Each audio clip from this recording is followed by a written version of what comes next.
የምትገኝበት ተነሳንተስ ደስ ግሪ አዴ ለገርኩሽ በቃ እኔ እኮ ፈትቼ ለቅሻለሁ ደግሞ አትጩይ እኔ የሴት ጮት ሙሽራ ቤት ታሰረን ጫካ ታሰራላችሁ እንደወስዳችሁ አባዬ አይ ምን ዘመድ ማራረኩላት ለምን ምክንያቱም ለሌ መርሰ በሽታ ሳይሆን አሳሳቢ ደረጃ ላይ የደረሰ የካንሰር በሽታ ነበር የነበረባት ለሱ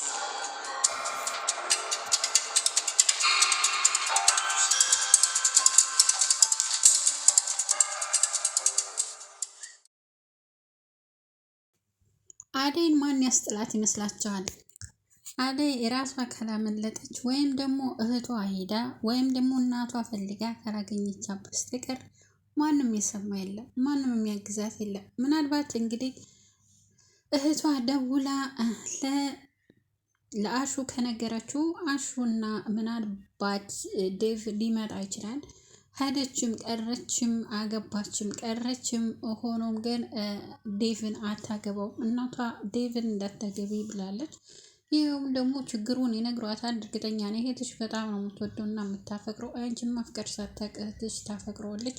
ስለዚህ አንቺ ብታገቢው ትልቅ የሆነ በውስጣችሁ በእናንተ መካከል ትልቅ ነገር ይፈጠራል። ስለዚህ እንዳታገቢ ዴቭን ብላ ነው እራሷ አስጠንቅቃ የምትነግራት።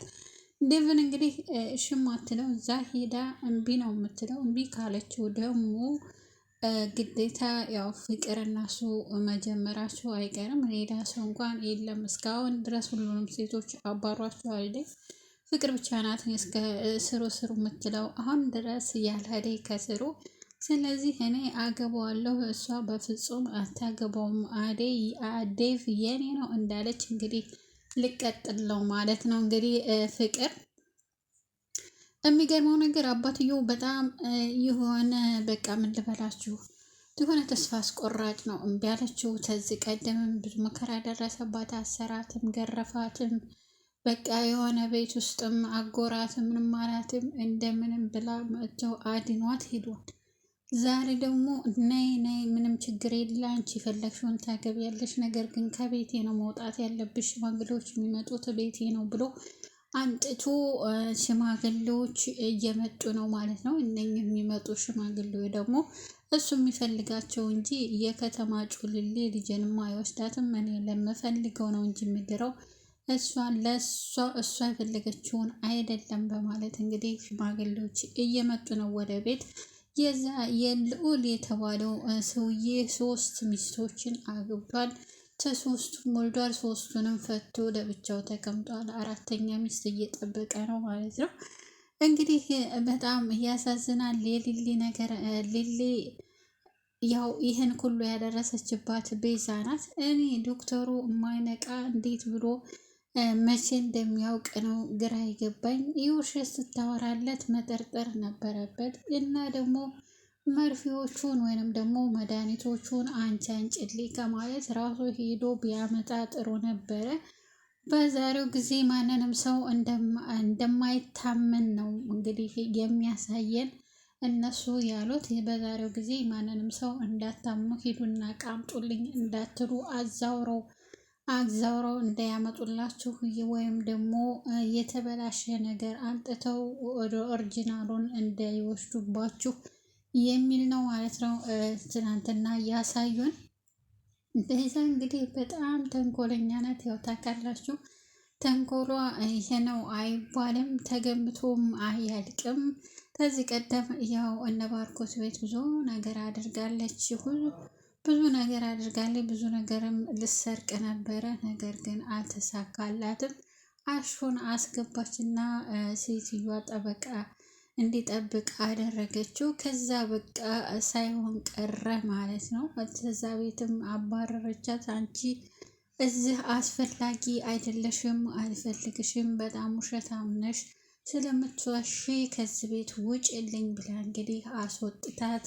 እቃም ሳይሰረቅ ቀረ ማለት ነው። የፍቅር እናት ይሁን ደግሞ እንግዲህ ዶክተሩ ጋር ሄዳለች። ዶክተሩ ጋር የሄደችበት ምክንያት እሱን አፍቅረው ነበረ። ነገር ግን ምንም ፊት አልሰጥ አላት። ፊት አልሰጥ ስላት ደግሞ ግዴታ የሆነ ስራ መስራት ስለነበረባት መድኃኒቶቹንና መርፌዎቹን ቀይራቸዋል። የመድኃኒቱን የቀየረችውን ለሊሊ ስትሰጣት ሊሊ ደግሞ ሁሉንም እርስታ አድርጋ ራሷን ረስታ ያንን ዶክተሩን እንግዲህ ኤላ ብላለች። ኤላንና ሩታ የሚለውን ስም ብቻ አረሳችው።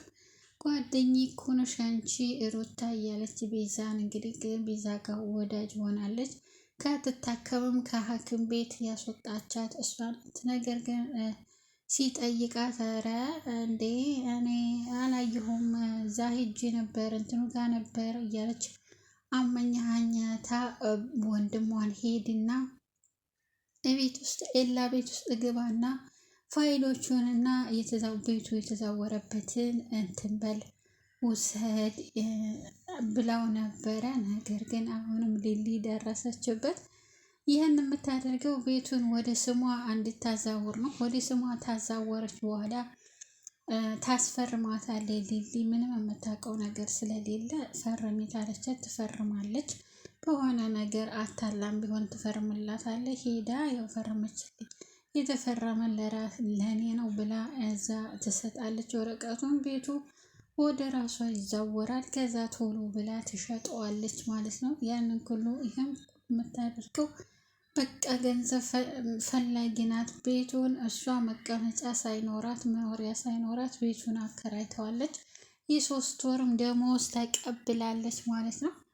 እንግዲህ ቤዛ በጣም የምሰራቸው ነገሮች በጣም የተንኮል ናቸው። ከሚባለው በላይ ተንኮለኛ ናት።